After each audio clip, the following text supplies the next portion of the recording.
You guys want to see something that is something we have not seen in a very long time in Lord of the Rings Online? We go to the forums here. You probably can already see it. Look how many responses. So many dev posts. So between, let's see, it was the 27th. It was yesterday. So since it posted, look at all that. We haven't seen that many responses to stuff in a while. Yeah, that's all on. There's a chord and a couple Orions in there, but a lot of it is on. 2 pages, I would say 95% of it is on. So let's go. Oh, I want the captain one. Captain, and then we'll go page 1. Okay, so we covered all this stuff the other day. We covered this on, what was that? Saturday? What is today? Saturday? No, Thursday. So the second post has been updated. So let's take a look. This was all updated yesterday. Getting right into it with a note about the X-Brother skills. Now, the reason why it says that is because there is Shield Brother, Song Brother, and Blade Brother. So some of that sounds like it is being reworked. It's always been a little awkward that Song Brother skills increase an ally's healing output and Shield Brother skills increase an ally's defensive potential. Unless you are explicitly in a fellowship with a raid with an ally of the same role, those skills don't particularly help your ally. Captain filling the role of main healer won't often have another main healer in the group. And likewise, a main tank captain won't often have another tank in the group. Obviously, some raids might require multiple players of a role in that way, but I would argue that's an outlier relative to most gameplay situations. However, a main tank captain will almost always have a healer ally in the fellowship, and a main healer captain will almost always have a tank ally in the fellowship. So it seems natural that the blue line captains should have a shield brother, while yellow line captains have a song brother. This does not mean that you'll lose the 2 arms effects that you love. However, X brother effects will now be different from the personal effects you receive when using a skill 2 arm, like 2 arms and inspire. That's pretty good. That's actually, when it's written out that way, it makes a lot of sense. Many ages ago, very early captains, we didn't have the multiple brother skills. You just had, was it Blade Brother back then, or was it Shield Brother? I can't remember. It was one or the other, but either way, we didn't have all those effects. And then I feel like this is going to be a controversial thing, but I feel like the captain is one of those classes that actually did somewhat benefit from the class switch, like with Helm's Deep, because it gave the option of the 3 specs versus constantly living in the hybrid bubble. And while some people would like that, I think having more choices was better for the captain, and it gave them more opportunities to fulfill more roles being in a supporting. Like I said, but yes, it was a situation where those skills were kind of backwards. So it sounds like right off the bat here, switching that around, that'll be a good thing. So battle readied, battle hardened, and battle state management. So let's talk about battle state changes. Battle readied will now increase your threat multiplier for captains specialized in yellow line. This will be good anyway, because as far as threat gen goes with the captain, not the best. It's good. Having that threat multiplier increase will be good. The existing battle ready damage increase will improve the healing potency of all your Valor heal. See Valor below. Okay. Taken together with existing traits and traceries, captains in every specialization should have some incentive to maintain both battle states as much as possible. Valiant Strike and Shadow's Lament. These skills will no longer put you into a battle readied state. These skills benefit from being used while both battle readied and battle hardened are active. It's awkward for both of them to give you battle readied. You're forced to either use them non-optimally as finisher skills or maximize their output and sacrifice the battle readied application. Okay, now that makes sense. Defensive Strike. Defensive Strike is making a return to provide all captains with a second baseline skill to grant them the battle readied state. You'll acquire Defensive Strike before level 50 and has a cooldown of 15 seconds. Nothing too fancy here, but a reliable skill to keep your skill sequences moving, even if you happen to be a tank. Okay, that's good. Now let's actually get into the specs. One that I personally miss quite a bit is Hands of Healing, going in blue. That's how I used to play my captain almost exclusively. I didn't really do red. I didn't really do yellow. During Moria and Isengard and things like that. I loved being a blue captain. It was so much fun. And that's, I think, why playing the captain for me fell off quite a bit, because it started to lose that appeal further and further down the expansion line. We got away from Hands of Healing being really potent and, you know, fun to play. So Hands of Healing, specialization proc heal. The 10% chance proc heal from specializing into Hands of Healing has been removed. This heal is inconsequentially small and added an unnecessary RNG element to core healing output. I'm sure that'll be made up for someplace else, right? Inspiriting Presence. Current effect from this trait would be replaced by a new effect. Critical hits with melee skills will give you 1 stack of Inspiriting. Each stack will give you 2% outgoing healing up to 5 stacks. At 5 stacks, you gain Gift of Spirit, a skill which consumes all stacks to significantly heal a targeted ally. So already we have removed a proc heal, an RNG heal, one that's completely random, and given us something that is much more reliable. Gallant Display. When traded blue, Gallant Display wouldn't change much. It would have a moderate fellowship-wide heal, and both its potency and power costs would increase if used again within a short window. This bonus will no longer be consumed by Inspire. You use Inspire so frequently that it's practically impossible to tier up Gallant Buff or Gallant Display itself. Reform the Lines. This trait will be moving over into the specialization column, but still blue exclusive, while its position in the tree will be placed in the Shield of the Dunedain trait, granting you the eponymous skill. Mom has a hell of a vocabulary as I fumble on words. It's fun. I know what I am. All right, Valor. This trait's effect has been removed. It's a fairly weak and unreliable heal.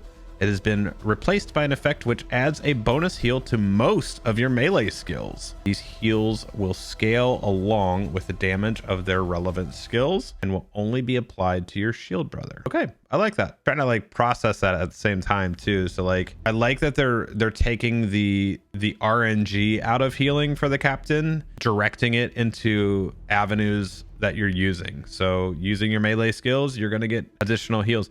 So, you know, having Inspire before, only hitting your, that was like the only skill that really affected your shield brother when you're healing them. That was the only like melee skill, like when you hit a target they got healed. So it's actually cool to see that that's actually going to be expanded. You know, everything is going to affect all your melee skills are going to affect your shield brother, and that they're all going to scale based on the damage. So that's cool. I think that's good. So blue is looking a little bit more fun. I'll have to see how it actually looks in practice, but that might be a little bit more fun for me to get back into.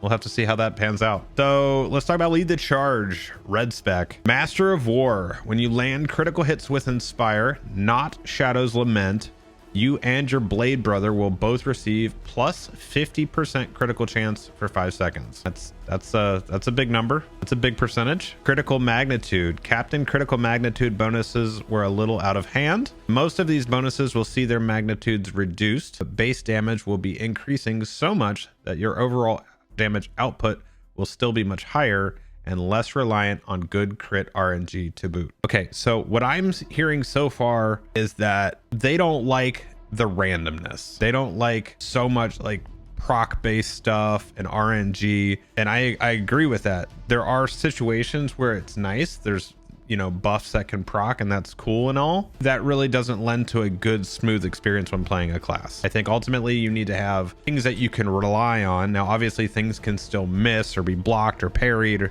or evaded. So, but I think overall, if you make a class's ability more reliable, that's only going to be good. Standing alone.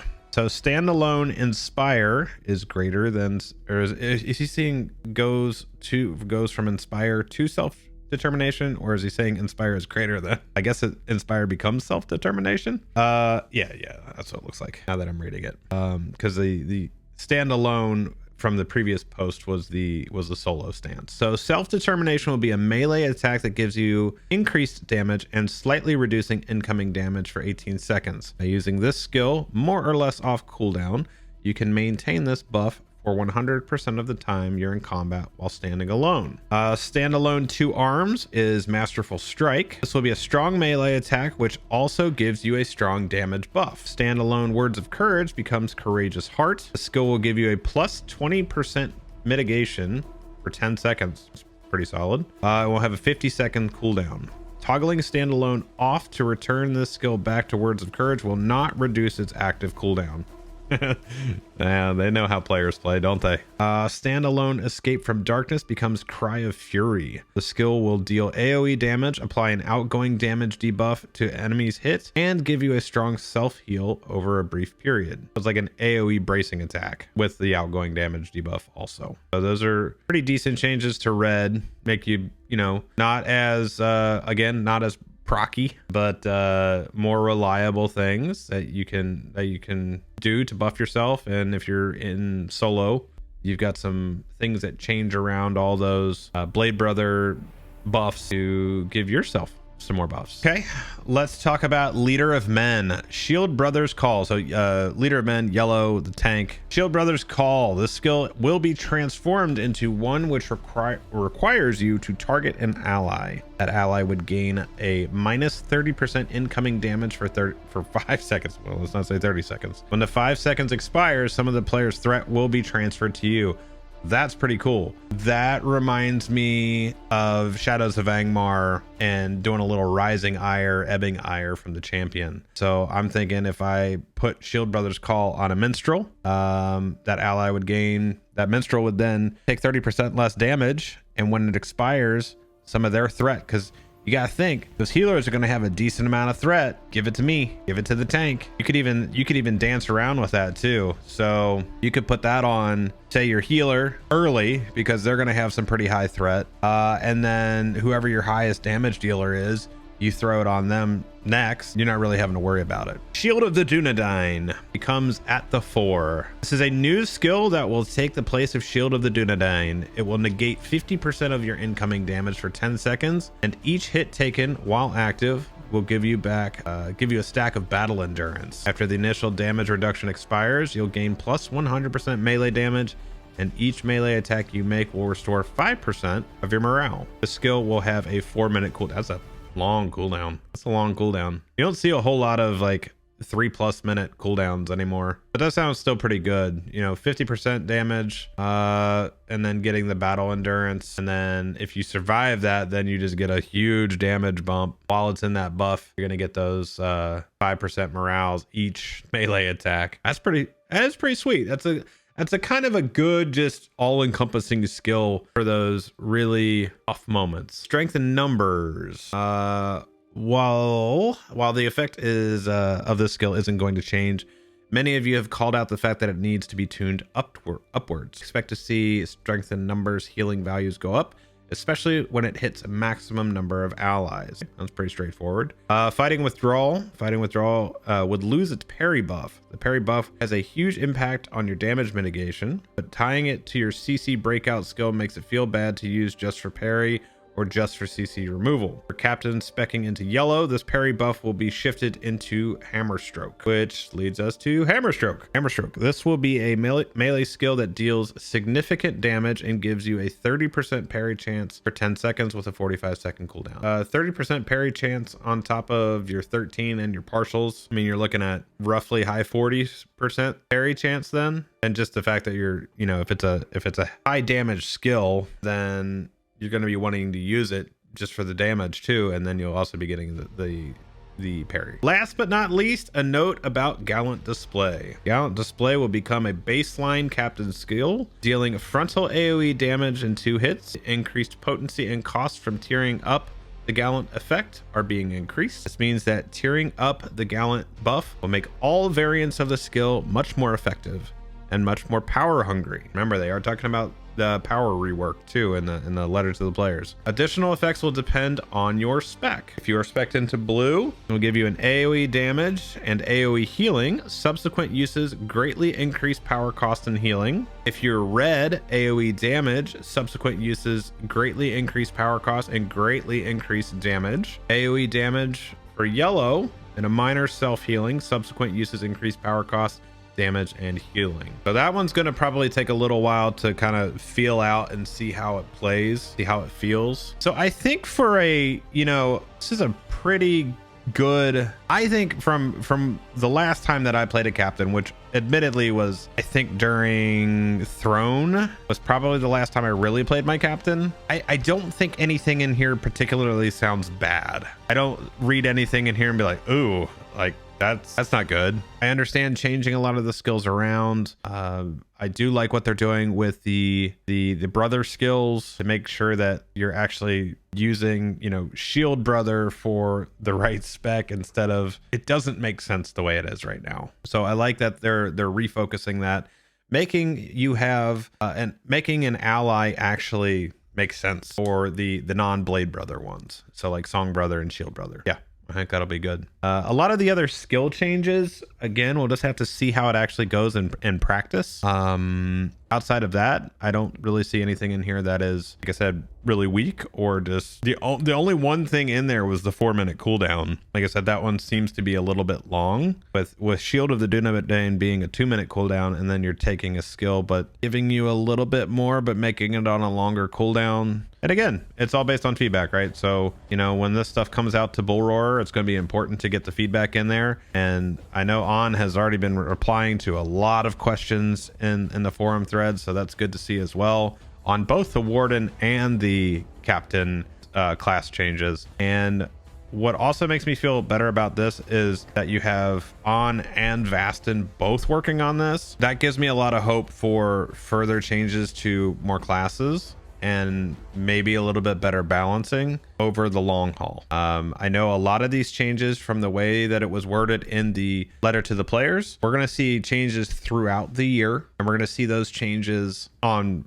what they said is they'd like to do every class and work on them all at the same time roughly. But the classes that need more work are going to get this upfront work like this, like you're seeing with the Captain and the Warden.